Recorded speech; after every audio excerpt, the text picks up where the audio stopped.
Et on se retrouve pour cette deuxième session de notre table ronde au Festival international Nature Namur pour la 30e édition. Alors, cette fois-ci, je vais plutôt permettre à nos invités de se présenter eux-mêmes. En fait, tantôt, c'est moi qui les ai présentés, mais ce que j'aimerais bien, c'est avoir de chacun de vous un souvenir impérissable d'une rencontre, un souvenir où vous avez été émerveillé, où vous vous êtes dit, en fait, voilà, c'était simple, mais c'était beau, ça m'a plu et j'ai envie que ça se repasse à nouveau, évidemment en lien avec la nature. On est au Festival international Nature Namur. Et donc, Nicolas, tu veux commencer? Non, c'est bon? Et là, c'est ouvert? Ouais, c'est ouvert. Bonjour à tous et toutes. Moi, c'est Nicolas Dubois. Je suis photographe, vidéaste animalier et de formation ingé agro. Et moi, si j'avais un super souvenir avec la faune, ça sera toujours, je pense, en tout cas pour longtemps, les chouettes effraies. Les chouettes effraies avec leur visage assez humain en forme de cœur, au pied d'une église, derrière les tombes. Donc dans une ambiance un très peu noire, mystique, très sombre, ouais. Puis dans une année pas facile, donc vraiment tout qui allait avec. Et puis là, une petite tête blanche et fabuleux. 1, 2, 3, un peu plus. Je passe le micro pour l'instant. Non, moi je prends le premier souvenir au contraire qui pop dans mon esprit. Je me souviens de ces tritons qu'on trouvait par centaines dans les petites mares que les chevaux de trait, les chevaux lourds ou les vaches de race ancienne vont créer dans les champs. Et on récoltait ces tritons à la main, on les observait de près. C'était extraordinaire que de voir ce vivant qui s'insinue dans l'agrosystème notamment. Moi j'ai des souvenirs comme ça de cette faune sauvage qui s'imbrique dans nos activités, dans nos campagnes. Et c'est ce qui nous façonne quand on est petit et ce qui nous donne, je pense, envie de faire nos métiers. Super. Donc moi, je suis Léa Colobert, je fais des documentaires animaliers et des photos. Et donc, moi, si j'avais un souvenir vraiment qui m'a vachement marqué, c'est que du coup, depuis toute petite, vraiment, j'ai eu une passion pour la nature grâce à mon papa. Et pendant l'adolescence, on veut forcément pas faire ce que font nos parents parce que, voilà... Au bout d'un moment, on en a marre de voir que des libellules, etc. On a envie de vivre d'autres choses. Et après, je suis partie en études à Angers. Et je me suis retrouvée coupée de la campagne et coupée de la nature. Et à un moment donné, je me rendais pas compte à quel point ça me manquait. Parce qu'à un moment donné, j'étais en train de boire un coup avec des copains sur une terrasse. Et j'ai vu sur mon verre un petit animal que j'avais jamais vu de ma vie, qui était en train de bouger de façon très étrange. J'avais jamais fait attention à ça avant. Et en fait, c'était une petite araignée sauteuse qui était en train de parader, une petite Cétis barbipes. Et du coup, de là a commencé une fascination pour ces petites bêtes-là. Et voilà, ça m'a beaucoup marqué, cette rencontre avec cette petite araignée. Donc, Théo Le Barbanchon, je suis guide naturaliste et je m'amuse à faire sur YouTube des vidéos sur les animaux, etc. Et un souvenir, j'avoue, il y a tout qui me fascine dans la nature, tous les tas de sons, etc. Après, un souvenir assez chouette, c'est lors d'un recensement amphibien avec des amis. On devait essayer de trouver le sonneur à ventre jaune, un petit crapaud assez rare. Et on n'a pas du tout trouvé de sonneur. Mais dans une petite mare, on a trouvé une grosse crevette d'eau douce, ce qu'on appelle les grands brachiopodes. C'est pas du tout connu, c'est très rare. Et on savait même pas que ça existait. Et le fait de découvrir une espèce, on savait même pas que ça pouvait être présent, c'était incroyable. Et depuis cette découverte, la zone est classée comme protégée grâce à cette bestiole. Et c'était la première fois que la mare avait été creusée. Et quand on a regardé dans les archives, c'était avant une zone humide dans les années 1800. Et après, ça avait été rebouché. Sauf que ces petites bestioles-là peuvent faire des œufs qui vont survivre plusieurs centaines d'années. Et du coup, quand le propriétaire a recreusé sa mare, il a fait remonter ces petits œufs qui étaient là depuis peut-être 200 ans. Et du coup, la crevette a pu à nouveau vivre grâce à ça. Et donc, c'était assez chouette comme souvenir. C'est impressionnant, j'avoue. Du coup, Adrien Favre, je suis photographe animalier. Pour ma part, j'ai eu la chance de rencontrer plein d'espèces qui me faisaient rêver étant enfant, mais je pense que finalement, celle que je retiendrai, ce serait ma première vraie rencontre avec un renard en France, parce que c'était chez mes parents, Loire-Atlantique, dans une région où ils sont très persécutés, très chassés, donc ils sont très difficiles à voir. Et puis, c'est une recherche que j'ai fait avec mon petit frère à l'époque, ça remonte à presque plus de 10 ans.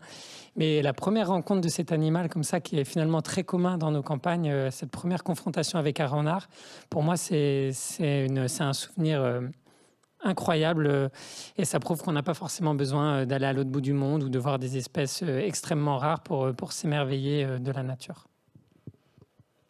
Oui. Eh ben, il y a plein de choses en fait, donc j'avais du mal à trouver parce que je crois qu'on est tous hyper passionnés et donc il y a plein de rencontres qui nous fascinent. Je pense que moi vraiment une des rencontres qui m'a bouleversée, c'est quand j'étais sur le suivi du loup, donc en France, dans les Alpes. Donc Sandra Bérénice Michel, je suis photographe et vidéaste. Je reprends à zéro déjà. Enchanté. Et en fait, pendant ce suivi, j'ai découvert plein d'autres espèces. En gros, cet animal m'a amené à m'émerveiller sur beaucoup d'autres choses, et notamment le pic tridactyle, qui est un pic vraiment assez rare. Et j'ai eu la chance de le voir et de découvrir en pistant en fait les loups et faire tout le suivi en fait du premier couple qui s'est installé dans le massif. En France, il faut savoir qu'on a potentiellement entre 1 à 100 couples, enfin, on ne sait même pas trop quoi. Et donc j'étais juste ravie d'être un peu le témoin privilégié du retour de cette espèce dans mon massif de montagne. Et encore cette année, il y a eu des petits quoi. Et en fait, c'est aussi notre rôle, c'est ce que tu partageais là juste avant. Quand j'ai su que cette espèce arrivait sur le milieu, j'ai pu en faire part. Donc c'est l'ONF chez nous, aux agents de l'ONF qui ont su classer en fait la zone. Et donc on a eu toute une partie forestière qui a été mise en protection grâce à ça. Donc ça fait du bien de rencontrer ces espèces et en même temps voilà. Et de savoir le que rôle ça qu'on peut réagit avoir. derrière aussi dès que. Ouais. Dès qu'on trouve une espèce qui était, on va dire, inconnue, ou en tout cas plus connue à ces endroits, quoi. Super. Nous, ici, on va parler cette fois-ci de coexister avec le vivant. C'est un thème très large, mais je pense quand même qu'il y a pas mal de choses à dire. Enfin, on va essayer d'amener quelques petits thèmes là-dessus. Mais comme avant-propos, c'est vrai que on a eu, quand on a préparé un peu cette table ronde, on était un peu tous d'accord pour dire que le Covid, il y a 4 ans, a quand même bousculé pas mal de choses. On s'est tous retrouvés un peu enfermés chez nous. Et c'est vrai que quand on a pu ressortir, déjà, avec tout le calme qu'il y avait, la nature est revenue un peu dans les villes. On s'est rendu compte qu'en fait, clairement, ils pouvaient réinvestir les villes. Si on disparaissait, ils revenaient. Et une fois ce Covid un peu terminé, on est tous ressortis un peu dans la nature. On est allé dans la montagne, on avait un besoin de se ressourcer. Et clairement, ça n'a pas été sans mal, parce qu'on a vu un boom complet dans les montagnes, dans les forêts. Les gens avaient besoin de ressourcer, et donc ça a créé un gros, on va dire, traumatisme chez les animaux en général.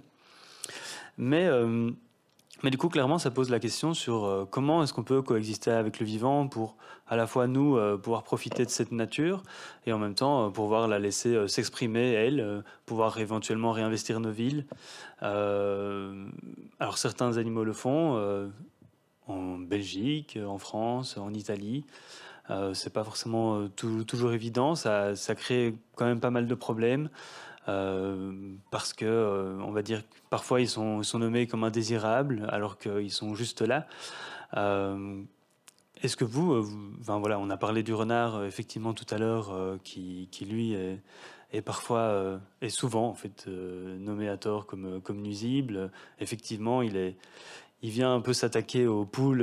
Enfin, il a cette fâcheuse réputation de s'attaquer aux poules. À chaque fois, on lui remet cette faute-là. Comment est-ce qu'on peut quand même s'émerveiller du vivant qui vient chez nous, alors que parfois il détruit un peu ce que nous on chérit, quoi. Enfin, on passe du temps avec ces petits êtres et tout d'un coup on les retrouve. Je reviens un peu sur le début de ce que tu as dit pour partir un peu sur du positif. Ouais. Je refais peut-être le lien avec ce qu'on a partagé tout à l'heure avec les réseaux sociaux, mais c'est vrai que voilà, il y a eu ce boom. Les réseaux sociaux y ont complètement contribué.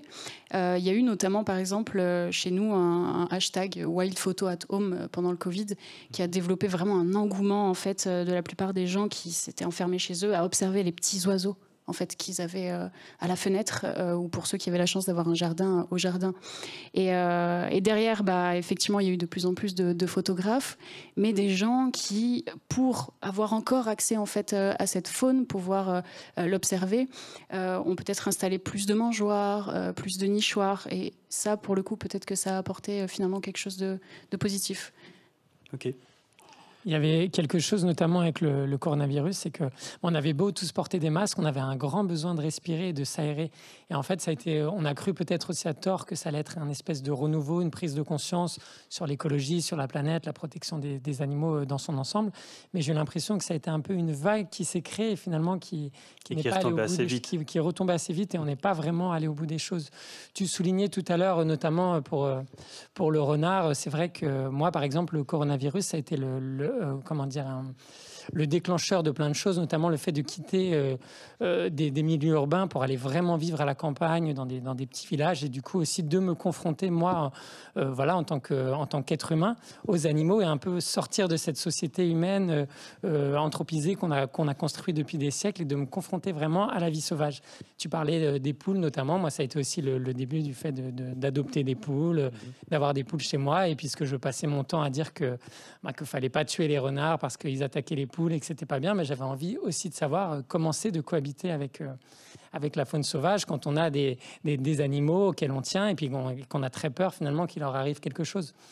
Et en fait, on s'aperçoit finalement qu'on a toujours tendance à remettre toujours la faute sur le vivant, sur les animaux sauvages, mais sans vraiment se remettre en question. Parce qu'en fait, il faut le dire, quand on a une attaque sur notre poulailler, c'est parce qu'il n'est pas protégé suffisamment. C'est pas la faute du renard. On est là à imposer un discernement à des animaux qui ne l'ont absolument pas. Ils n'ont pas du tout la même notion de propriété que l'être humain a, par exemple. Et du coup, ils vont pas se poser la question de savoir tel animal, je peux le prédater, ou tel animal, je ne peux pas le prédater. Et c'est toute la difficulté aujourd'hui, à notre époque, de comprendre qu'il faut redonner une place aux sauvages, réensauvager un peu nos vies, et se confronter à la réalité du vivant et à la nature, parce qu'en fait, c'est pas si difficile que ça de cohabiter si on en a vraiment l'envie et si on prend conscience que finalement, la nature, c'est notre meilleure assurance vie pour l'avenir et qu'on doit la protéger. Parfait. C'est vrai que tant qu'on est dans l'élevage, je pense, Rémi, toi, tu en connais quand même un petit rayon là-dessus, étant donné que toi, tu viens des Pyrénées, où il y a du loup, il y a de l'ours, mais toi, tu es éleveur, en plus d'être vidéaste, réalisateur.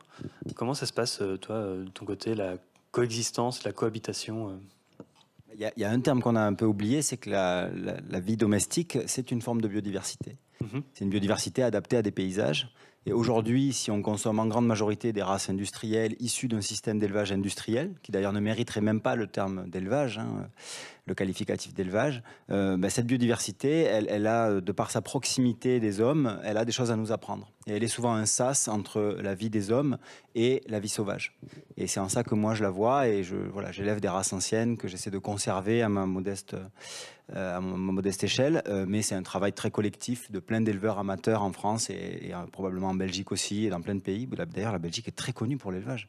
La conservation de ces variétés-là, qu'elles soient végétales ou animales. Et effectivement, il y a une question autour de la cohabitation avec le prédateur et l'éleveur responsable de la vie de ces animaux qu'il détient, puisqu'il y a une notion de propriété, hélas, ou tant mieux, ça je ne jugerai pas, mais il y a cette notion de propriété et on doit protéger l'animal qu'on détient.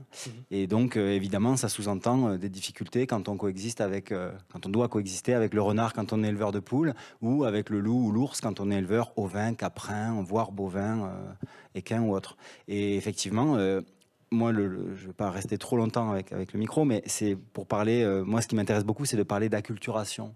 C'est de parler de ces savoirs cohabitants qu'on a perdus avec le recul de la présence de ces grands prédateurs qu'on a exterminés, que ce soit les apex ou les mésoprédateurs. On les a exterminés, on les a fait reculer. Aujourd'hui, on se rend compte qu'ils étaient indispensables aux écosystèmes, et leur retour, la cohabitation due à leur retour, se réapprend. Donc c'est réapprendre des codes, des attitudes, des comportements. Et pour ça, il faut s'intéresser à la biologie de ces espèces. Et c'est un très long chemin. Quand le loup ou l'ours viennent de revenir, il y a une période charnière qui est une période de crise. Il faut réussir à la dépasser pour réentrer dans une phase de coexistence. Et ce n'est pas seulement nous qui devons réapprendre à coexister, c'est aussi ces animaux-là qui doivent réapprendre nos codes et les limites qu'il est important d'imposer. J'ai essayé de synthétiser. Très bien. Qu'est-ce qu'on a... Mais si quelqu'un veut dire quelque chose sur si quelqu'un veut dire la coexistence avec ces animaux, elle est à tout point de vue. Il y a l'élevage, Oui. mais pas seulement. C'est parfois non, mais dans la question de cascade trophique, de réorganisation des écosystèmes, parce que le grand prédateur est de retour. Il y a d'autres usagers de la nature, parce que la nature, c'est pas que les naturalistes, les espèces sauvages et la forêt ou les milieux. C'est aussi d'autres usagers, que ce soit pour le loisir, la chasse, la randonnée, la pêche. Enfin, il y en a beaucoup d'autres. Oui, notamment, on a des conflits d'usage qui, en tout cas en France, peut-être qu'en Belgique, ça va arriver aussi en masse, mais on a beaucoup de randonneurs. Et en fait, aujourd'hui, on a de plus en plus forcément de chiens de protection en montagne. Mhm. Et ça devient compliqué pour le randonneur de naviguer en fait, dans ces territoires. Parce que forcément on ne sait plus parler chien, quoi. C'est quelque chose qu'on a perdu, donc il y a des codes avec ces chiens-là qu'on n'a pas, des réactions qu'il faut réapprendre, comme tu disais, face à ces animaux, et tout ça c'est des contraintes en fait que certaines personnes n'ont pas du tout envie de s'infliger. Bon, les randonneurs, voilà, il y en a quelques-uns qui en ont pas la volonté, mais quand tu disais tout à l'heure qu'on peut coexister, il y a effectivement beaucoup d'espèces avec lesquelles l'humain n'a pas la volonté en fait de coexister. Le renard, le loup, l'ours, voilà, ce sont des grands prédateurs avec lesquels il y a beaucoup de tensions, quoi, forcément.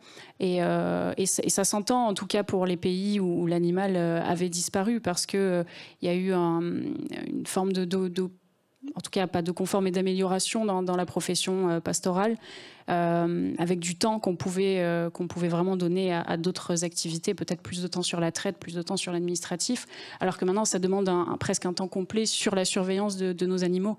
Et ça, c'est quelque chose que tout le monde n'est pas prêt à faire aujourd'hui, et c'est ce qui crée de grosses tensions aussi. Alors après, la question, c'est voilà, comment on fait. Il y a effectivement certaines solutions, mais il faut aussi les accueillir, notamment des bénévoles qui viennent en aide à ces personnes-là pour les aider sur la surveillance des troupeaux, des choses comme ça, et puis des moyens de protection dont on peut aussi parler. Mais je vais te passer le micro. Ouais. Avec le retour du loup, justement, on va avoir énormément de bénéfices sur l'écosystème. C'est vraiment une espèce clé de voûte. C'est comme la plupart des grands prédateurs. On imagine souvent que c'est les prédateurs qui vont, on va dire, influencer les proies. En réalité, c'est l'inverse. C'est les proies qui vont fluctuer sur les prédateurs. En fait, le loup, le fait qu'il revienne, ou même d'autres prédateurs, ça peut être le renard, l'ours, etc., ça va créer une sorte de filtre génétique sur les espèces.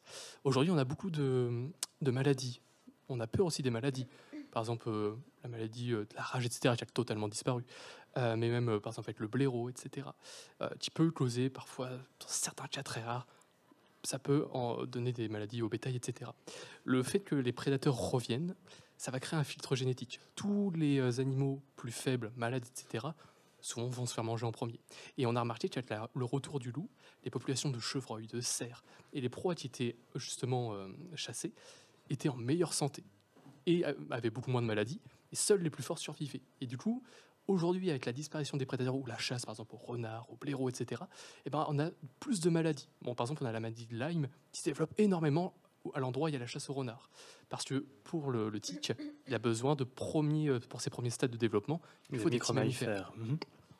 Et donc, la maladie de Lyme explose à ces endroits-là. Et donc, le fait que ces prédateurs-là reviennent, c'est un atout énorme, même pour la régénération forestière. On se plaignait beaucoup que les chevreuils, même d'autres cervidés, mangent énormément les jeunes pousses. Et du coup, on faisait beaucoup de chasse sur ça. Mais évidemment, il y avait de la chasse sur autre chose.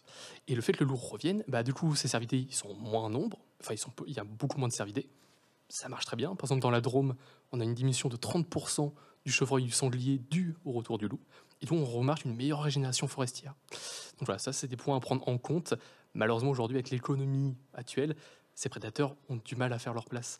Et ce qu'il faut faire, c'est peut-être réapprendre à recréer des zones sauvages, parce qu'eux, ils sont quasiment plus rien maintenant. En un siècle, ça a énormément évolué. On a beaucoup plus d'agriculture intensive, d'agriculture forestière, de l'agroforesterie. Beaucoup de forêts actuelles en France ou même en Belgique, c'est plus des jardins cultivés, c'est des champs de maïs géants. Les énormes couloirs d'épicéas, il n'y a pas grand-chose dedans, sachant que certaines agences forestières utilisent des pesticides dans ces endroits-là. Donc voilà, il faut apprendre à vivre avec les prédateurs parce que pour l'avenir, même pour tout l'écosystème, c'est vraiment important. Sauf si tu veux continuer sur les prédateurs. Oui, je voulais juste dire un petit mot. En fait, le retour des grands prédateurs, en fait, il nous réapprend à vivre avec le sauvage, en fait. Parce qu'il y a quand même aussi quelque chose qu'on n'a pas abordé, en fait, c'est que si on prend la biomasse des mammifères terrestres sur la planète à l'heure actuelle, il y a 36% qui sont des êtres humains, 60% qui sont des animaux domestiques élevés pour nourrir l'humanité et seulement 4% sont des mammifères terrestres sauvages. C'est quand même très important de le dire, en fait. Est-ce que, en fait, la question qui se pose aujourd'hui, c'est tout simplement, est-ce qu'on leur laisse encore une place à ces animaux? Est-ce qu'ils ont encore des espaces sauvages pour évoluer libres et en fait en totale liberté et loin des intérêts humains et dans leur juste unique et propre intérêt? Ben, si on prend en fait les chiffres dans leur ensemble, par exemple, on va prendre les ovins tout bêtement. Il y a 7 millions d'ovins en France, c'est énorme pour donner un ordre d'idée. Vous avez 2 millions aujourd'hui d'ovins dans les alpages, même dans les parcs nationaux en France. Donc en fait, où est la place du loup dans tout ça? C'est aussi peut-être réapprendre à redonner une place aux animaux sauvages et surtout aussi peut-être à revoir nos modes de vie, notre consommation de produits animaux. Il y a énormément de choses à revoir et vraiment à vraiment, comment dire, prendre en considération qu'on n'est pas les seuls animaux sur Terre en fait. On a tendance à l'oublier parce qu'on a un grand singe de la famille des hominidés, mais on n'est pas le seul animal sur Terre et d'autres animaux ont le droit d'avoir encore une petite place. Moi, c'est simplement pour ajouter à ce que tu dis, c'est que dans l'histoire, on a rompu de plus en plus avec notre part de nature, la part de nature dans ce monde, et que là, on arrive à un point où en fait, coexister, ça veut dire régresser, un petit peu à l'échelle du progrès. Alors du progrès, comme on l'a vu plutôt dans les années au 19e siècle, 20e siècle, c'est-à-dire que plus on progressait en technologie, en énergie, en plein de choses scientifiques, plus on a mis la nature de côté. Et donc plus la nature, en fait, le vivant, c'est devenu des animaux, des humains. Et aujourd'hui, on se retrouve à dire qu'en fait, coexister, bah, c'est reprendre ce sauvage, bon, qui reste très peu, quoi, 3% de la masse vivante sur Terre pour, je sais plus, sans doute, ouais, un truc comme ça. Donc c'est infime. Et donc là, je pense que pour le grand public, alors le grand public, même s'il aime beaucoup les animaux, moi j'entends parfois en conférence sur des faucons cresserelles sur des églises, j'entends ah oui mais ils sont dégueulasses et ils font des crottes sur l'église. Et donc c'est pour les grands prédateurs, mais on entend pour des faucons cresserelles, donc un rapace quand même, qui est un très bel oiseau. On peut se dire il y a un patrimoine même naturel fort. C'est beau d'avoir un faucon cresserelle sur son église. Donc ça vaut pour plein de taxons en plus, vraiment plein de choses. Et je crois qu'il y a vraiment cette sensation de régresser pour les gens. Et donc c'est comment on leur dit qu'en fait le progrès aujourd'hui, c'est pour régresser. C'est cette interrogation-là qui est compliquée, quoi. Voilà. Effectivement, ça pose la question de leur redonner un petit peu d'espace de vie. Je pense que pour réagir à ce que tu disais, Adrien, et on en parlait un petit peu tantôt, c'est de pouvoir remettre éventuellement des nichoirs chez soi, de créer des espaces où les micro-mammifères peuvent venir, ou quelques rapaces également. C'est... À notre échelle, effectivement, on est limité dans ce qu'on peut faire dans notre petit jardin, mais en Belgique, on a beaucoup de ça. On a cette action en mai, tonte à l'arrêt, justement pour essayer de laisser la vie, enfin les insectes pouvoir se développer dans une période qui est cruciale pour eux. Et on voit quand même que ça... Alors, ça ne plaît pas forcément à tout le monde. De toute façon, on ne peut pas imposer ça aux gens. Mais on voit que ça suit. En tout cas, il y a de plus en plus de jardins où on laisse une partie, où on n'y touche pas. On peut compter les fleurs. Enfin, il y a des grandes campagnes pour compter les fleurs, compter les insectes qui sont dans nos jardins. C'est déjà une part de conscientisation du grand public qui se fait déjà en Belgique. Et voilà. Après, je ne sais pas comment ça se passe en France, si ils poussent un peu ce genre d'initiative, mais voilà, ça commence à démarrer en Belgique. Je pense qu'on est assez fiers de ça. D'ailleurs, j'en profite, on a un public, n'hésitez pas si vous avez des questions. On a Pénélope, tantôt, qui parlait, qui s'est transformée en Olivier. Voilà, bref. Oui, non, mais par rapport justement à toutes ces petites choses qu'on peut mettre en place pour protéger la faune autour de chez nous, etc. La pose de nichoirs, le fait de laisser les moineaux accéder à notre maison parce que les gens ont tendance à lisser les façades maintenant, etc. En fait, avant, on avait des maisons qui étaient des petits écosystèmes, en fait, avec des chauves-souris dans le toit, avec des murs poreux, avec des araignées, avec des choses. Et en fait, maintenant, on a tendance à lisser les façades. On veut qu'il n'y ait rien qui rentre. On veut des maisons aseptisées. On veut... Et en fait, mine de rien, ça nous coupe complètement aussi le lien. Enfin voilà. Et on accepte beaucoup moins ça, en fait. Et c'est dommage. Et pour ça, les moineaux, hein, pour moi, c'est un peu l'exemple typique. Tu parlais des cresserelles. Moi, c'est un peu le moineau, un peu mon emblème de ça, quoi, de coexister, justement, du thème. C'est un peu le moineau, parce que le moineau, il a énormément régressé en France. Avant, c'était l'oiseau qu'on voyait partout. Les moineaux, c'est vrai, bon, ils ont fianté sur ma voiture, ils vivent sous les tuiles, ils me sortent la laine de verre, c'est chiant, enfin, voilà. Mais à côté de ça, les moineaux, c'est la vie dans un petit village, quoi. Forcément, s'il n'y a plus de moineaux, c'est hyper silencieux, quoi. Enfin, voilà. Lié avec justement ces problématiques que le moineau, du coup, les jeunes sont insectivores. Et donc, forcément, il faut aussi qu'il y ait un environnement aussi qui soit propice sans pesticides. Parce que voilà, ça a un impact énorme, sans aussi pollution lumineuse, parce que les moineaux, en fait, ils sont super sensibles à la pollution lumineuse. Je l'ai appris il y a quelques années. En fait, la pollution lumineuse rend les moineaux stériles à terme. Et donc en fait, ils n'arrivent plus à se reproduire. En plus, avec ça, si on compte que les jeunes sont nourris avec des insectes remplis de produits chimiques, le fait qu'ils ont du mal à trouver des matériaux aussi pour nicher de la laine de certains animaux, etc. en ville, plus les façades des maisons, il n'y a plus de trous dans les murs pour qu'ils puissent nicher, etc. Ça fait beaucoup, quoi. Et donc voilà, moi c'est un petit peu mon petit mot, c'est le moineau est très symbolique, je trouve, de notre rupture en fait avec le monde du vivant, que ce soit en ville ou même à la campagne, parce que le moineau, voilà, c'est le moineau domestique, parce que le moineau friqué malheureusement est encore en plus mauvaise posture que le moineau domestique. Mais voilà, c'est un peu le symbole de ça pour moi, quoi. Voilà, plus de moineaux dans nos vies, quoi. Mais c'est vrai qu'on n'a pas forcément... autour de chez nous, des fois, on voit quelques moineaux, on se dit, voilà, ils sont là. Moi, j'en ai près de chez moi. On se rend pas forcément compte qu'il y en a moins, parce qu'on les entend quand même un petit peu. Mais c'est vrai qu'on entend que les populations diminuent, mais on en voit quelques-uns. Donc, il y a une sorte, je pense qu'on en a aussi un petit peu parlé, cette amnésie des espèces. Nicolas, il parlait tout à l'heure du progrès et de ces derniers siècles, ces dernières décennies qui nous ont vu nous développer et qu'on a appelé le progrès social. Et c'est surtout une zone de confort qu'on s'est créée et qui aujourd'hui se retourne contre nous parce qu'on n'arrive plus à voir cette altérité animale ou cette altérité biologique comme des composantes d'un grand tout dont on dépend.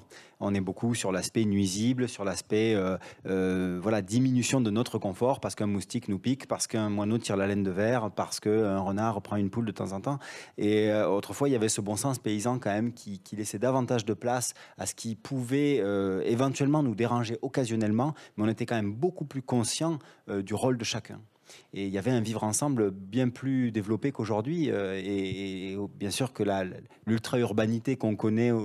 notamment dans nos pays soi-disant développés, a amenuisé la part du sauvage qui peut s'y insinuer. Alors on a des commensalismes très poussés qui se développent chez certaines espèces, et tant et si bien qu'on risque d'en parler juste après, mais certaines espèces se sont ultra adaptées à nos milieux, mais elles ont déserté les milieux naturels, et elles sont quasiment, pour certaines, plus habituées à les fréquenter. Et ça pose une question dans notre responsabilité, notre habitat, effectivement, qui doit faire absolument une place aux vivants demain, plutôt que de s'en éloigner. Oui. Ah, une question. Oui. Merci. Moi, j'ai une question. Je suis un peu perdu par rapport à la notion de forêt, parce que c'est vrai que depuis plusieurs années, on dit que l'Europe et la France, en tout cas, n'ont jamais été aussi boisées. Et moi, j'ai l'impression de voir beaucoup, effectivement, de plantations d'épicéas, de Douglas, etc. Alors, qu'est-ce qu'une forêt? Est-ce qu'une forêt, c'est une plantation d'arbres? Ou c'est un ensemble, un groupe d'arbres? Ou alors, est-ce que c'est tous les éléments qu'elle accueille en fait, parce que c'est vrai qu'on a tendance à, c'est pas vraiment clair. Alors ouais, c'est super intéressant ce que tu dis. C'est vrai que c'est des statistiques qui ressortent souvent de dire que la France n'a jamais eu autant de forêts que ces dernières années. Mais la France n'a jamais autant aussi commercé de bois à travers le monde. Aujourd'hui, on va même jusqu'à vendre du bois précieux en Asie. Et comme tu le dis également aussi, il y a beaucoup de monocultures. On coupe parfois des forêts avec des essences différentes pour après en plus replanter une monoculture. Donc en fait, ça n'a aucun sens parce que dans une forêt de monoculture, il n'y a pas vraiment de vie. Elle n'est pas adaptée en fait à l'environnement dans lequel elle pousse. Moi, je vis dans le Jura, donc c'est vrai que par exemple, je travaille sur une espèce comme le lynx qui est très indexée à la bonne santé des forêts. Il faut des forêts anciennes, variées. Et je vois là depuis, pourtant je vis dans le parc régional du Jura, et je vois depuis quelques années les coupes de bois, c'est infernal, c'est tout le temps, partout. Et j'ai des endroits où je voyais énormément d'animaux sur mes pièges les années passées, beaucoup de passages notamment de lynx aussi, ou même les lynx, donc les grands prédateurs, ont déserté. Parce qu'en fait, les proies ont aussi déserté ces parties de forêt parce qu'il y a trop de coupes de bois en permanence. Et ce qu'on est en train de faire, c'est complètement fou et ça n'a aucun sens. Donc il faut vraiment justement, comme tu le dis, tu l'as très bien souligné, c'est de ne pas se fier forcément aux chiffres, parce qu'en fait, entre des chiffres et des faits réels, des fois, il y a un vrai gouffre, en fait. Mais au-delà de ça, est-ce qu'une monoculture artificielle d'arbres, c'est une forêt? Non. Quels sont les éléments qui définissent une forêt? Est-ce que c'est aussi l'humus? Est-ce que c'est aussi Bien sûr. La biodiversité une culture d'arbres, c'est un champ d'arbres. C'est un champ. C'est un champ. En plus, les conifères vont avoir tendance à... Les épines de conifères, quand elles tombent au sol, elles vont tendance à acidifier le sol. Donc, et puis, voilà, les conifères, c'est quand même assez dense, ça ne perd jamais les feuilles, donc forcément, ça assombrit aussi beaucoup le sol. Ça empêche qu'il y ait d'autres espèces végétales qui se développent. L'humus, c'est humus avec les aiguilles qui se dégradent très mal. C'est un humus très, très pauvre, en fait, finalement. Et donc moi je travaille beaucoup sur la réserve naturelle de l'étang de Coussot en Gironde, qui est immergée, c'est une réserve naturelle magnifique qui essaye de faire de la forêt diversifiée, mais qui est immergée dans les Landes, quoi. Donc on connaît tous un petit peu, en France en tout cas, cette problématique de monoculture dans les Landes. Et ils essayent de montrer en fait qu'on peut très bien avoir de l'exploitation forestière dans des forêts diversifiées, donc pour le coup dans des vraies forêts, pas dans des champs d'arbres, pas dans des monocultures. Et en montrant que voilà, avec une sélection d'arbres qui est beaucoup, forcément, qui demande peut-être plus de temps, peut-être plus de technique, parce qu'on prend pas une grosse machine pour tout couper à ras, et qui demande de la sélection, de la connaissance des essences, du stade, différents stades, etc. Et on peut, ils montrent très bien qu'en fait ils y arrivent. Et à côté de ça, du coup, moins de pression aussi de chasse sur les cervidés, parce que les cervidés ont un impact sur les monocultures, parce qu'ils vont manger les jeunes pousses, etc. Et donc, des cerfs qui font la sélection des essences, qui participent du coup à cette diversité forestière finalement. Et en fait, ça peut marcher, quoi. Après, forcément, c'est peut-être pas du gros rendement de bois qu'on va exporter en Chine, etc. Ça va être plutôt du bois un petit peu plus cher, peut-être plus précieux, peut-être plus... Voilà. Mais peut-être aussi plus intéressant d'un point de vue éthique, écologique, quoi. Juste répondre sur la forêt des Landes, là, parce que c'est un sujet hyper intéressant. C'est 1 million d'hectares, c'est la plus grande forêt, en tout cas le plus grand boisement d'Europe de l'Ouest. C'est très intéressant parce qu'il y a des initiatives de diversification de cette forêt qui ont vu le jour. Alors il y a l'étang de Coussot, mais qui est une zone de marais, donc c'est pas si évident que ça. Mais il y a la forêt du Nerf. Voilà, exactement, il y a la forêt du Nerf. Et puis il y a des parcelles, notamment des parcelles militaires, comme le camp de Capsieux, je ne sais pas si tu vois ce que c'est, qui ont recréé la lande originelle. Donc les landes, c'était pas une forêt, c'était un grand marais. Et il y a des initiatives comme ça qui visent à rediversifier les plantations et qui n'en excluent pas l'exploitation temporaire, faire non pas des coupes rases, mais des coupes sélectives, et avec des bois qui sont plus valorisés parce que les arbres ont plus le temps de grandir, se nourrissent différemment, sont pas en compétition avec leurs clones. Voilà, c'est ça, c'est très intéressant. Et on assiste comme ça à une sorte de réensauvagement raisonné qui n'exclut pas complètement l'activité humaine, parce que c'est souvent ce qui est reproché à ces initiatives. Voilà. Non, mais tu as dit pas mal de choses que je voulais dire, donc... Après, vous m'avez tous dit ce qui n'était pas une forêt, mais vous m'avez pas dit ce qui était une forêt. Qu'est-ce qui définit une forêt? Ce sont tous les éléments qui définissent une forêt. Donc la question était de savoir qu'est-ce qui définit une forêt. Une forêt, clairement, tu vas avoir des arbres divers, plusieurs essences, 4, 5, etc., différentes, avec différentes strates arbustives, de la mousse, des herbes, herbacées, des grands arbres, et surtout, pour avoir une bonne forêt qui fonctionne bien, faut peut-être du bois mort, des vieux arbres. S'il n'y a pas de bois mort et de vieux arbres, il va y avoir une régénérescence très compliquée, parce que les sels minéraux ne vont pas retomber dans le sol. Donc une vraie forêt, tu as plusieurs essences, de plusieurs strates différentes, et avec des âges différents. Et le but, c'est de laisser vieillir tout ça. Si une forêt gérée, où tu as tous les arbres, disons 40 ans, 50 ans, sont coupés, c'est pas une vraie forêt. Il faut vraiment, en fait, en soi, une vraie forêt, c'est une forêt auquel on n'y touche pas trop, quoi. Moi, j'aimerais bien compléter. Tu vois, Ouais. Pour moi, forêt égale écosystème. L'écosystème, c'est son biotope et sa biocénose. Et c'est vrai qu'on n'a pas trop parlé d'animaux. Alors, un peu, mais tu vois. C'est vrai que pour mettre en lien le bois mort, le bois qui grandit, les champignons, il y a les êtres vivants, il y a les sangliers qui vont retourner le sol, qui vont planter les glands. En fait, à force de fouiller le sol, il y a les écureuils qui vont oublier aussi les noix, etc. Les décomposeurs de matière aussi. Mais tout à fait. Microphones. Tout à fait. Pas que les mammifères, les oiseaux aussi, les microphones. Et là, tu vois, ce qui est intéressant, c'est qu'on se pose la question, c'est quoi une forêt? Enfin, c'est ouf. Et on se dit aussi, les moineaux, on oublie qu'ils étaient là. On parle des espèces qui disparaissent le plus, et en fait, c'est des espèces communes. Là, dans le rapport du WWF, les espèces qui perdent en masse, alors c'est vraiment leur chiffre, il est assez conceptuel, c'est-à-dire qu'on parle de masse, de population d'animaux. Population, oui. C'est pas de compliqué à poids. percevoir, mais concrètement, c'est même dans les populations communes, il y a de moins en moins d'individus. Et même sur alors non pas le rouge-gorge par exemple, mais plutôt le moineau ou les lapins de Garenne. Et moi, il y a un truc qui m'intéresse beaucoup, c'est cette question d'oubli. On ne sait plus en fait. Et alors c'est un truc, alors je sais plus d'où ça sort exactement. Ça s'appelle l'amnésie environnementale ou l'amnésie écologique. Okay. On perd en fait cette référence du normal. Qu'est-ce que c'est le normal des espèces qu'on est censé voir ou pas? Et en fait, ce qu'on voit, c'est que d'une génération à l'autre, on oublie. Et en fait, on ne se transmet plus les connaissances de base environnementales. Tu parlais du bon sens paysan. Alors, c'est même pas forcément du bon sens paysan, parce que tu parles de celui-là, mais les grands-parents, avant, ils avaient des oiseaux qu'ils voyaient au balcon, que nous, on voit plus du tout, et ils nous transmettent plus cette information. Ou alors de moins en moins. Et ce qu'on disait dans la table ronde d'avant, c'est on protège ce que l'on aime, un truc comme ça, et on aime ce qu'on connaît. Donc, il y a cette question de la connaissance. Comment lutter contre l'amnésie environnementale? Il faut produire de la connaissance, il faut se parler. Et je pense qu'on reboucle avec ce que tu disais au départ, parce qu'en fait, faire des nichoirs et tout, c'est une manière de pratiquer l'environnement, d'essayer de lutter contre l'oubli. Et voilà. Et de coexister. Voilà, pour coexister, en fait, faut lutter contre ça. Et pour revenir du coup un peu sur la faune des jardins, il faut savoir qu'en Belgique et en France, tous les jardins, mis bout à bout, c'est quand même une surface énorme. C'est vraiment incroyable.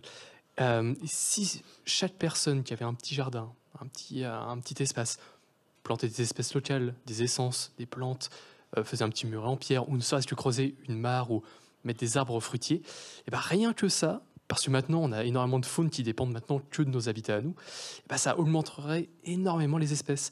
Les gens, ils aiment bien les papillons, mais ils n'aiment pas les orties. Mais pour la plupart des papillons, il faut des orties. Ne serait-ce que laisser un tout petit bout du jardin un peu en friche, si tout le monde faisait ça, ça exploserait en termes de biodiversité. Et on reverrait des espèces qu'on considère comme rares, qui autrefois étaient communes, et on pourrait arriver à les refaire communes à nouveau. Mais ça, il faut que chacun s'y mette un petit peu. C'est ne pas penser qu'à son confort à soi, mais aussi à celui de l'autre. Et pour ça, il faut apprendre de la biologie de cette altérité. C'est ça, et penser aux générations futures aussi. Planter des arbres pour les gens de demain. Ouais, là d'où je viens, dans les Deux-Sèvres, là, on est en train de vivre une énorme rupture écologique, puisque nos anciens, en fait, faisaient ce qu'on appelle le trognage, donc ils coupaient les arbres en tétards, ce qui fait que l'eau stagnait sur le dessus de l'arbre, finissait par s'infiltrer dans l'arbre.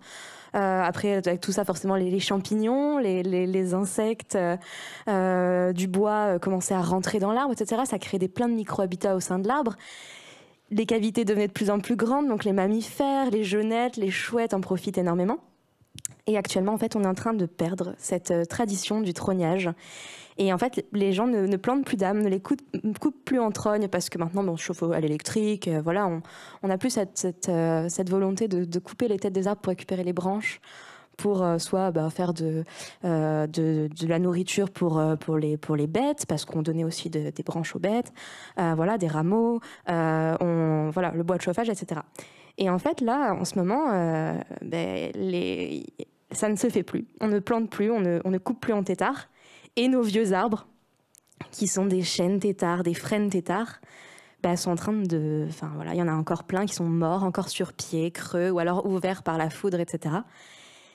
Et quand ça va disparaître, ça c'est vraiment le patrimoine naturel de chez moi. Pour moi, c'est vraiment notre naturalité. Bocagère se retrouve dans ces vieux arbres. On a des espèces qui sont patrimoniales, qui sont ancestrales, dont le pic prune, qui est un insecte incroyable, qui est un peu l'espèce parapluie autour de ces vieux arbres-là. Et en fait, avec la perte de nos traditions liées à notre paysage, on est en train de perdre nos espèces qui étaient là depuis... Et qui s'étaient adaptées Oui, c'est ça. En fait, pour le dire, en fait, le pic prune, c'est un insecte relique des forêts primaires. En France, les forêts primaires, c'était il y a un petit moment. Donc, pour vous dire, c'est vraiment des symboles qu'on est en train de perdre en ce moment. Et donc, il y a des gens qui commencent à se battre pour pouvoir replanter des têtards, refaire du trognage et reprendre en fait les pratiques culturelles, agricoles de nos grands-parents en fait. Plutôt paysannes, je préfère le terme paysanne parce que ça va bien avec c'est plutôt ceux qui font le paysage en fait. Et ces arbres-là, c'est vraiment notre paysage. Alors je ne sais pas si vous en avez en Belgique, des arbres comme ça. Oui, on a des arbres têtards. Voilà. Effectivement, j'en ai un dans mon jardin. Ah, génial. J'oublie de le tailler, j'ai pas le temps, désolé. Mais j'y penserai du coup. Et effectivement, il est bien creux. D'ailleurs, je me demande comment est-ce qu'il fait pour tenir debout. Mais il est bien creux. Et donc, merci pour l'enseignement. Je vais le tailler plus souvent. Mais du coup, c'est vrai que ça montre bien. Parfois, on veut opposer à tort le naturaliste et la campagne. Mais en fait, on voit quand même que les espèces se sont adaptées, qu'elles vivent en communion avec ce pastoralisme, avec la campagne en général. Oui, et pour rejoindre Léa, c'est vrai que ce que ça montre aussi, tout ça, c'est qu'on peut être parfois en confrontation avec ce besoin de gestion. Parce qu'en fait, on l'a aussi un peu pointé du doigt, c'est cette volonté de gérer le milieu qu'a l'humain, effectivement, peut avoir des tendances ou des dynamiques négatives sur l'environnement. Et à la fois, voilà, là, tu parles des arbres têtards. Moi, ça me fait tout de suite penser à l'époque en Savoie où je suis. On a ce qu'on appelle les arcos, qui sont des petits arbustes en montagne assez en altitude. Et effectivement, c'était exactement la même chose. On allait couper les rameaux pour se chauffer en fait en alpage. Et en fait, évidemment, il y a quand même de moins en moins de personnes qui sont à l'alpage et qui se chauffent au bois. Et donc, en fait, les milieux se referment. Et en se refermant, en fait, toutes les espèces dont on parle depuis tout à l'heure, pour nous, ce sont des symboles et ce sont des indicateurs de l'état de santé des milieux et finalement de notre état de santé à nous. Et là, pour le coup, ça va être le tétralyre qui va en pâtir parce que le milieu sera fermé et ce sera plus du tout propice pour l'accueillir sur le milieu. Et des exemples comme ça, en fait, malheureusement, effectivement, on en a énormément. La question que j'ai envie de poser, c'est dans cette volonté de gestion, qu'est-ce qui va être finalement bénéfique aujourd'hui ? Et est-ce que le réensauvagement, ça peut être quelque chose de pertinent ? De quelle manière ça peut être pratiqué ? Je sais qu'à Cousso, notamment, vous pratiquiez le réensauvagement. Tu as peut-être des choses à partager ? Il y a plusieurs types de réensauvagement. Est-ce que c'est simplement laisser la nature se débrouiller comme elle-même, on voit que c'est pas forcément la solution, ou est-ce qu'en fait il faut accepter qu'on doit coexister et qu'on a aussi on est peut-être le jardinier en fait du monde, quoi. Je vais juste dire que souvent on dissocie l'humain à la nature, mais on est une espèce comme les autres et l'humain, tout ce qu'il construit, tout ce qu'il fait, en soi ça fait quand même partie de la nature. On a eu forcément un rôle parce que l'humain, ça fait des milliers d'années qu'avec la société, on commence à créer des nouveaux environnements. Du coup, les espèces ont aussi évolué par rapport aux environnements qu'on a créés. En soi, la plupart de la nature, si on disparaît, ils s'en porteront très très bien. Ça, il n'y a pas de souci. Mais la nature, elle déteste le vide. Donc, il y aura forcément des espèces qui évolueront, certaines peut-être recréeront peut-être de nouveaux écosystèmes, etc. L'humain, il a un rôle à jouer dans la nature, c'est sûr, on en fait partie. Donc le fait qu'on crée des habitats, c'est en soi naturel. Mais laisser aussi des endroits sans intervention humaine, parce que la plupart des espèces animales, elles ne sont pas présentes partout sur le globe. Nous, grâce à notre intelligence, le fait qu'on ait créé des outils dans l'évolution, ça nous a permis de survivre à la plupart des milieux. Donc on a pu aller un peu partout. Mais il y a en fait un équilibre à essayer de trouver. Et ça, cet équilibre-là, c'est un peu compliqué aujourd'hui. Il y a des zones qu'il faut laisser sauvages, pour laisser les animaux tranquilles, sachant qu'aujourd'hui, dans les seules zones un peu tranquilles, ils ne sont pas si tranquilles que ça. Parce que par exemple, dans la moitié des espaces naturels, il y a de la chasse. Donc, c'est pas si tranquille que ça pour eux. Donc, il y a des choses à gérer pour certaines espèces qui sont très spécifiques, qui aujourd'hui, sans nous, auraient beaucoup de mal. Mais il y a des zones vraiment qu'il faut laisser tranquilles. Et après, on peut peut-être parfois... des fois, en fait, quand on a perdu un milieu, quand on a détruit plutôt un milieu, je pense à certaines zones humides, etc., on perd avec elles énormément d'espèces. Et au final, quand on restaure, quand on renature un milieu, quand on refait les méandres d'un cours d'eau, quand on permet à une forêt de se rediversifier, etc., en fait, on voit que la nature est très résiliente. Mais parfois, ça ne suffit pas. Parfois, une fois que l'espèce est disparue du site, elle est disparue. Voilà. Et des fois, on a quand même des bonnes nouvelles. Hein. J'ai une petite anecdote sur une mare qui était, il y a 100 ans, dans des carnets naturalistes, sur une petite mare chez moi, il y avait un naturaliste qui avait marqué fluto-nageant, qui est une petite plante qui est extrêmement rare, liée à des eaux très claires, etc. Et qui est liée aussi à un certain... faut que les vaches, elles passent sur les côtés de la mare pour que ça remue un petit peu la terre, etc. C'est une espèce un peu pionnière, aquatique. Et en fait, cette plante avait complètement disparu. Il n'y a plus aucune station, dans aucune mare et tout, c'est fini. Et au final, on a recreusé une mare à un endroit où on pensait qu'il y en avait eu une il y a très longtemps. Et en fait, 1 an après, la plante a réapparu. Parce qu'il y avait une banque de graines dans le sol, et les graines sont très... voilà. Donc en fait, on peut donner des petits coups de pouce des fois à la nature. Et à Cousso, là, ils ont réintroduit un petit bousier qui s'appelle le Scarabeus laticolis, donc qui est un bousier rouleur de pilules. Voilà, c'est vraiment les petits bousiers, l'image qu'on a du petit bousier qui roule sa petite boule de crotte là. Et en fait, c'était une espèce qui avait complètement disparu. Depuis 60 ans, elle avait complètement disparu. Et il y a encore des foyers de population dans le sud de la France. Et on est allé chercher des petits bousiers. Il y a eu un programme de rewilding. Hein. Tout ça s'est pas fait comme ça. On est allé chercher des bousiers, on les a lâchés. Non, c'est un truc très carré, scientifique, etc. Et on les a marqués avec un petit point de couleur sur chaque, etc. Et on les a relâchés sur la réserve naturelle de l'étang de Cousso, où ils ont les milieux. Et en fait, ils ont un troupeau de vaches marines landaises qui n'est pas traité, en fait. Et ça, c'est super important parce que ce bousier-là est super, sensible aux produits vétérinaires, quoi. Et donc voilà, et là, ils ont des super bons résultats. Ils ont eu de la repro, ça y est, et tout, de ce petit bousier-là. Donc en fait, des fois, en donnant un petit coup de pouce à la nature quand même. Alors après, je sais pas, c'est philosophiquement, je sais pas, on a chacun nos voilà. Est-ce que c'est jouer à l'apprenti sorcier de faire ça? Est-ce que quand ça marche, au final, on est super content? Il y a eu plein de réintroductions en France, peut-être du mouflon, je crois, de vautours dans certains coins, etc., qui ont super bien marché. Maintenant, on est super content de les avoir retrouvés, ces animaux-là. Donc, je sais pas, est-ce que philosophiquement, je sais pas ce que vous en pensez, vous, en tout cas. Un avis contraire?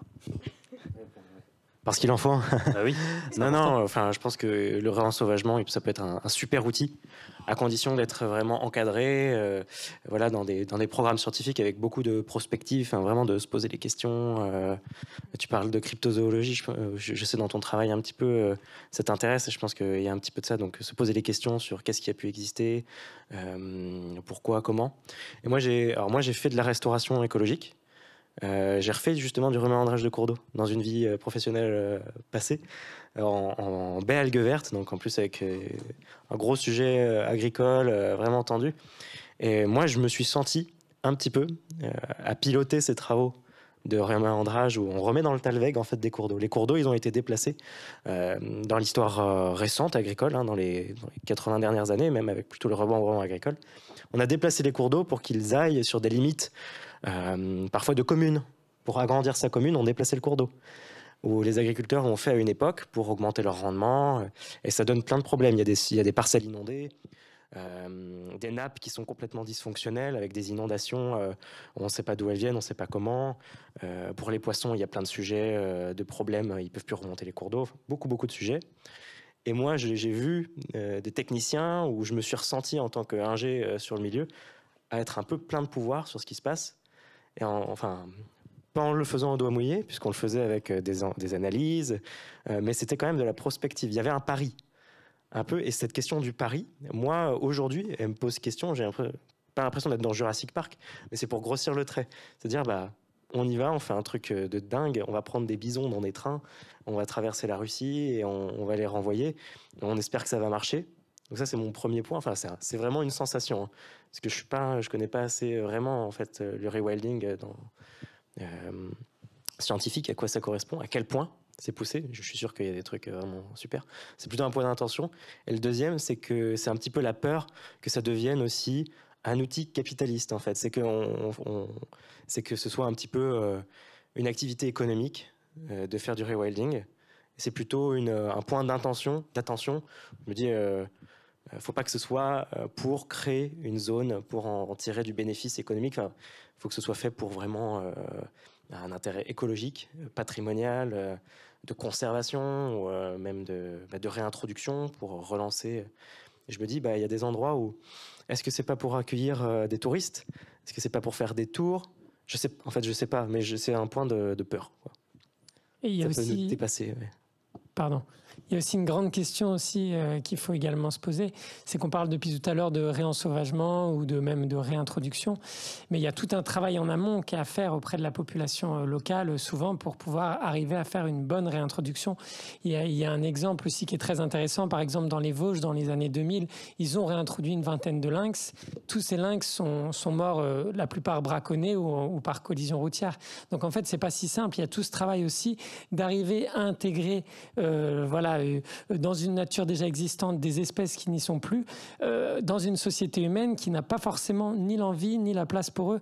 Et ça, je trouve que c'est un vrai travail peut-être au niveau associatif ou de communication avec les gens des régions concernées et pour moi, c'est la base avant toute réintroduction, c'est de faire accepter par l'homme l'arrivée de nouvelles espèces, en fait, d'espèces qui étaient là avant mais qui ont disparu. Pour moi, là, le point dont tu parles, c'est vraiment un sujet important dans les rapports du GIEC. Donc vraiment un autre sujet, hein, vraiment au climat, donc qui n'est pas forcément toujours lié. Un petit peu quand même. Dans le rapport du GIEC, il y a deux infos. Il y a vraiment le travail avec les ethnies. Je ne sais plus le terme qu'ils utilisent en anglais exactement, mais je crois que c'est ça, c'est les ethnies, en tout cas les populations locales. Donc le réensauvagement. Et il y a un mot qui revient souvent dans le GIEC, c'est le trade-off. Et je crois que c'est pour dire un peu compromis entre les sujets. Donc parfois, restaurer la nature ou travailler pour la nature, c'est aller contre les habitants. Donc parfois, par manque d'explications. Si on remet en eau, par exemple, un ancien étang, il y a des prairies qui sont... Enfin voilà, il y a ça. Et puis il y a la lutte contre le réchauffement climatique, vs la nature. Et parfois, ces deux sujets qui nous pèsent sur les épaules, hein. Nous, on vit tous les jours, je pense, vraiment avec ces deux sujets en tête. Et parfois, il y a des compromis entre les deux sujets. Parfois, il faut choisir entre, sur un sujet précis, lutter contre le réchauffement climatique ou plutôt garder un endroit biodivers. Et là, tu parlais, par exemple, pour les moineaux, des vieilles maisons. C'est un vrai sujet dans mon département, dans les Yvelines, par exemple, c'est que on veut des bâtiments énergétiques propres, quoi, hein, A à B, et donc il faut refaire les maisons. Et donc en fait, tous les passoires énergétiques, comme on dit en Belgique. Ouais, je crois qu'on dit pareil, rénovation énergétique. Et en fait, il y a plein d'espèces qui sont amenées, d'individus même, plutôt que d'espèces, c'est des chouettes qu'on connaît, c'est des voisines, qui sont amenées à disparaître parce que leur gîte va disparaître. Et donc, moi, c'est un gros sujet chez nous, c'est la disparition de la chouette effraie. Donc, il y a des associations qui remettent des nichoirs pour lutter contre ça. Donc, on efface des maisons pour la rénovation énergétique des bâtiments et on fait disparaître des espèces, donc chauves-souris, donc toutes celles qui vivent dans ces gîtes-là. C'est marrant, c'est compromis en fait entre les sujets. Tout peut pas avancer toujours en même temps. Il y a des petits choix et c'est... Voilà. Et au compromis fait souvent écho le raisonné. On parle aujourd'hui d'agriculture raisonnée, de réensauvagement raisonné. Tout ça, c'est en intégrant la donne humaine, puisque non, il n'y a plus de forêts primaires en France, il n'y en a plus beaucoup en Europe. Même les forêts dites primaires dans le monde, je parle de Papouasie, du Congo ou d'Amazonie, sont des forêts au moins en partie jardinées par les peuples premiers qui les habitent. Donc non, aujourd'hui on pense que l'homme a un impact sur à peu près tous les milieux, y compris les abysses, y compris des microplastiques aujourd'hui sur les neiges éternelles à l'étage nival de nos montagnes.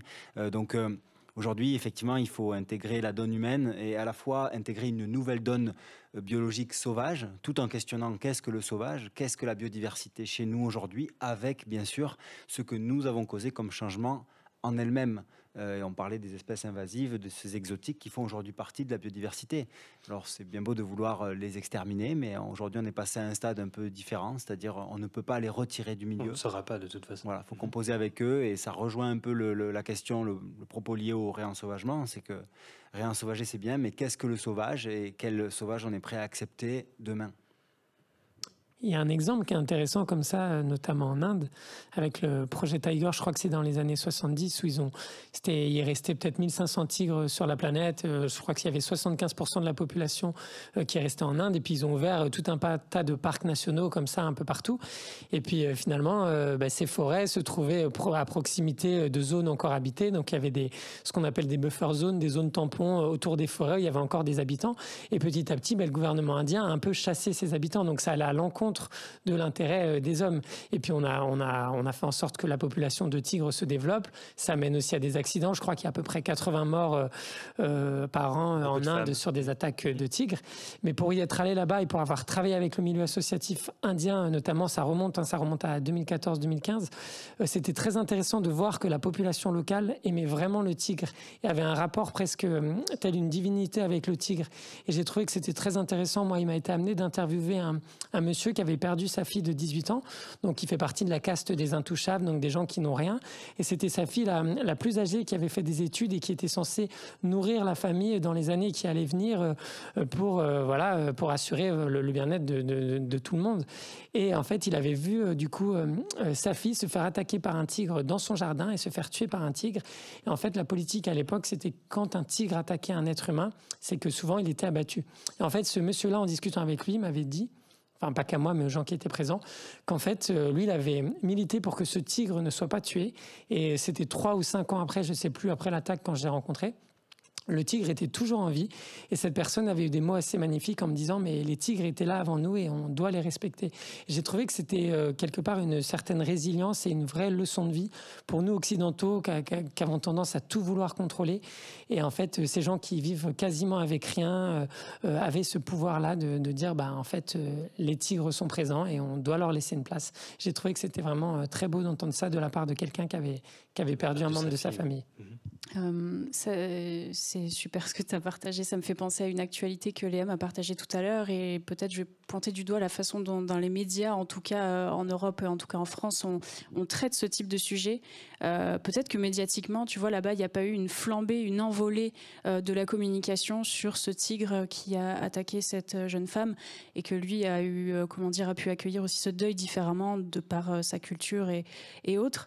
Et par exemple, en France, là, dans nos volontés de réintroduire la faune sauvage, il y a eu le vautour fauve et il y a quelques temps, il y a eu un jeune vautour fauve qui aurait attaqué une dame de 86 ans assez affaiblie. Et ça, médiatiquement, tout de suite, c'est utilisé. C'est les grands titres, c'est la faune sauvage nous dérange, va tuer les enfants dans les jardins, va manger vos chats. Enfin, je parle évidemment de toutes les espèces, c'est pas uniquement du vautour fauve quand je dis ça, mais c'est vrai que vraiment médiatiquement, je pense qu'il y a une énorme part de responsabilité dans cette façon qu'on peut ensuite avoir d'accueillir ou pas justement ce sauvage à nos portes. Là, je pense que clairement, par exemple, la situation en France, notamment pour le vautour fauve, ça va être délicat, quoi. Peut-être que même la tête de cet animal va être mise à prix et que ça va faire, les rumeurs de tous les cafés des villages de montagne, quoi. Vas-y. Ouais, l'oiseau, c'était un juvénile, du coup, pour expliquer un petit peu la situation. Un juvénile qui avait un petit peu pas trop trouvé à manger, quoi, et qui a eu un comportement déviant. Voilà, c'est anecdotique, ça reste en marge. Vraiment, ces oiseaux-là ne font pas ça. Hein. Franchement, c'est une première, quoi. Et je pense que, forcément, comme tu dis, c'est tout de suite... voilà, quelque chose, voilà, et on a tout de suite peur que ce soit le début de quelque chose, de comportements, voilà, qui peuvent se répéter, etc. L'oiseau est recherché, hein, pour voilà. Je sais pas ce qu'ils veulent en faire. A priori, ils voudraient essayer de le mettre en volière, essayer de lui réapprendre un petit peu des comportements plus normaux pour un vautour, quoi, de charognard et de nettoyeur de la nature. Mais c'est sûr que des histoires comme ça fait un peu comme les histoires un peu que nous racontaient nos anciens, quoi. Oui, voilà, tu sais, un peu dans la forêt, voilà, les légendes un petit peu qu'on avait de nos anciens. Mais les lézards, il y en a des venimeux, ce genre de trucs qu'on pouvait entendre, des trucs complètement un petit peu. En fait, peut-être que des fois, il y avait, il y a eu des animaux comme ça qui ont eu un comportement déviant et qu'on fait sûrement beaucoup parler dans les petits villages, et c'est resté de génération en génération, sûrement en se déformant parfois aussi un petit peu. Et donc, c'est sûr que les médias ont un énorme rôle là-dedans, puisque là, tout de suite, forcément, il y a eu 10 000 articles sur ce vautour. Voilà. Une influence. Oui, une influence même, en fait, sur notre façon d'accepter le sauvage, justement, à nos portes. Enfin, moi, j'ai vraiment l'impression que ça influence totalement la volonté des citoyens derrière, quoi. Mais est-ce que philosophiquement, moralement aussi, ça ne nous ramène pas finalement à des temps immémoriaux où on a toujours eu peur de la bête sauvage, des grands prédateurs, on s'est toujours extrait finalement de la nature parce qu'on acceptait de pouvoir manger les autres, mais on a toujours refusé finalement, c'est intrinsèquement lié à notre ADN de ne pas être dévoré parce qu'on a complètement oublié qu'on était un animal parmi les autres animaux. Et ça, je trouve que c'est Baptiste Morisot d'ailleurs qui disait quand il faisait du pistage de grands prédateurs qu'il avait pris conscience que c'était un morceau de viande aussi lui. Et je trouve que c'est assez intéressant en fait de se rendre compte de ça. Oui, complètement. Les mots ont beaucoup d'importance. Et tu vois, tu as dit bête, et c'est vrai que c'est un mot qui va revenir. Tout de suite, ce vautour a été titré de la bête. Quoi. Ouais, voilà. La bête est recherchée. Les mots sont très importants aujourd'hui, et le public est très vite affecté, je pense, par ce genre de choses. Et on doit y prêter attention, quoi. Ouais. Et on parle des grands prédateurs, etc. Mais même aujourd'hui, franchement, la plupart des gens, une personne sur 4 est arachnophobe. Et une petite araignée, en fait, des fois, c'est terrible, quoi, pour les gens. Et donc, coexister. Ouais. Ah bon. Et donc, coexister avec les animaux, c'est pas juste coexister avec les grands prédateurs et tout, c'est coexister aussi avec la petite faune qui peut être autour de nous. Moi, j'ai été ultra choquée parce qu'il y a pas longtemps, j'ai eu des problèmes d'électricité chez moi, donc j'ai dû faire ouvrir mon compteur électrique. J'ai fait venir des électriciens et en fait, je dis, moi, j'ai une couleuvre verte et jaune d'1,80 m à côté de chez moi, qui habite dans ma maison, quoi. Et parce que j'ai une maison en granit, en vieille pierre, donc elle vit dedans. Et je leur ai dit, par contre, on va peut-être la croiser, quoi. Mais c'est ma grosse mémère, c'est ma voisine, elle est hyper cool, et pas de problème. Et là, ils m'ont regardé avec des yeux. Pourtant, c'était des mecs qui faisaient 2 fois ma taille. Ils étaient carrés et tout. Ils m'ont regardé avec des yeux. Ah non, hors de question, on rentre pas là-dedans, c'est mort. Enfin, ils m'ont dit non. Ils m'ont dit, si on la voit, on la tue.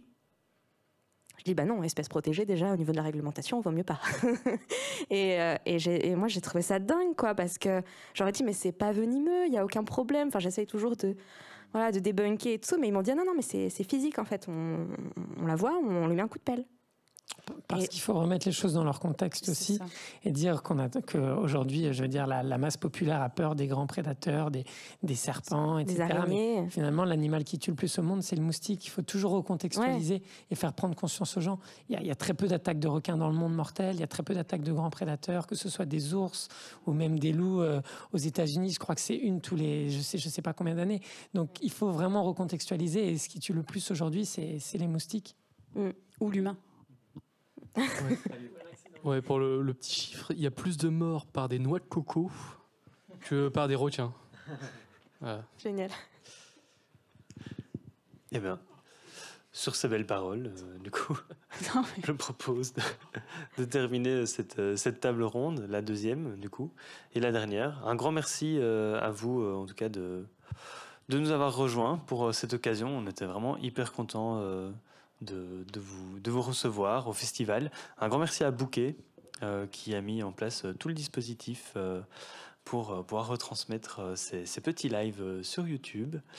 Et j'espère en tout cas à bientôt, à très vite. C'était un plaisir de vous rencontrer. Et merci pour toutes les réactions du public. Merci beaucoup. Merci.